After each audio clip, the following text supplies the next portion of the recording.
ഭൂമിയിലുള്ള വസ്തുക്കളിലല്ല, പ്രത്യുത ഉന്നതത്തിലുള്ളവയിൽ ശ്രദ്ധിക്കുവിൻ.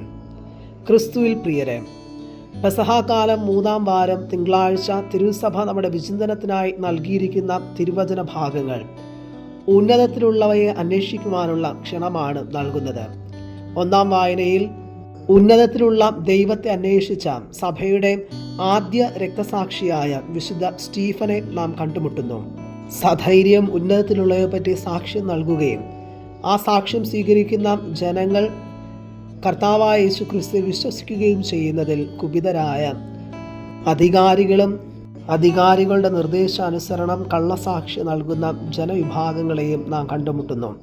എന്നാൽ ഉന്നതത്തിലുള്ള കാര്യങ്ങൾ അന്വേഷിച്ച വിശുദ്ധ സ്തേഫാനോസിൻ്റെ മുഖം പ്രകാശപൂരിതമാകുന്നതും വചനത്തിൻ്റെ അവസാന ഭാഗം നാം കണ്ടുമുട്ടുന്നു. സുവിശേഷത്തിൽ യേശുനാഥൻ അപ്പം വർദ്ധിപ്പിച്ച് ജനങ്ങൾക്ക് നൽകിയ അത്ഭുതത്തിൽ സംതൃപ്തരായ ജനങ്ങൾ ക്രിസ്തുവിനെ അന്വേഷിക്കുന്നതാണ് നാം കണ്ടുമുട്ടുന്നത്. എന്തിനാണ് അവർ ക്രിസ്തുവിനെ അന്വേഷിക്കുന്നത്? യേശു തന്നെ അതിന് ഉത്തരം നൽകുന്നു.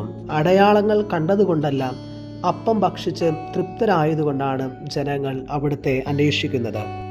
അത്ഭുതങ്ങളും അടയാളങ്ങളും മനുഷ്യരുടെ ദുഃഖങ്ങളിൽ തോന്നിയ യേശുവിൻ്റെ സ്നേഹമയമായ കരുണയാലാണ്.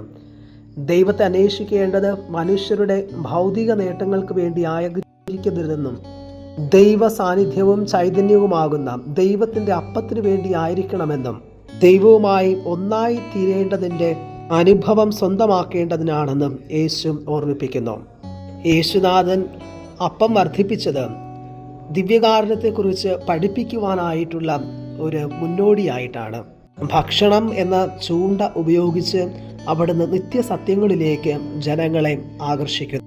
അത്ഭുതങ്ങളും അടയാളങ്ങളും ഒരിക്കലും അതിൽ തന്നെ കുടുങ്ങിക്കിടക്കുവാനല്ല, മറിച്ച് വിശുദ്ധ പൗലോസ് അപ്പോസ്തലൻ കൊളോസ്യോസുകാർക്ക് എഴുതിയ ലേഖനം 3-ാം അധ്യായം 2-ാം വാക്യത്തിൽ പഠിപ്പിക്കുന്നത് പോലെ ഭൂമിയിലുള്ള വസ്തുക്കളിലല്ല, പ്രത്യുത ഉന്നതത്തിലുള്ളവയിൽ ശ്രദ്ധിക്കുവാൻ വേണ്ടിയാണ് യേശുനാഥൻ അടയാളങ്ങളും അത്ഭുതങ്ങളും ജനമധ്യത്തിൽ പ്രവർത്തിച്ചത്.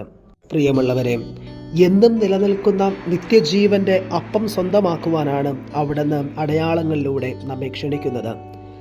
ഈജിപ്തിലെ വിശുദ്ധ അന്തോണി, നിനക്കുള്ളതെല്ലാം വിറ്റ് എന്നെ അനുഗമിക്കുക എന്ന മത്തായിയുടെ സുവിശേഷം 19-ാം അധ്യായം 21-ാം തിരുവചനം അനുസരിച്ച് ദൈവത്തെ സ്വന്തമാക്കുവാൻ തനിക്കുണ്ടായിരുന്നതെല്ലാം വിറ്റ് അവിടുത്തെ അനുഗമിച്ചു.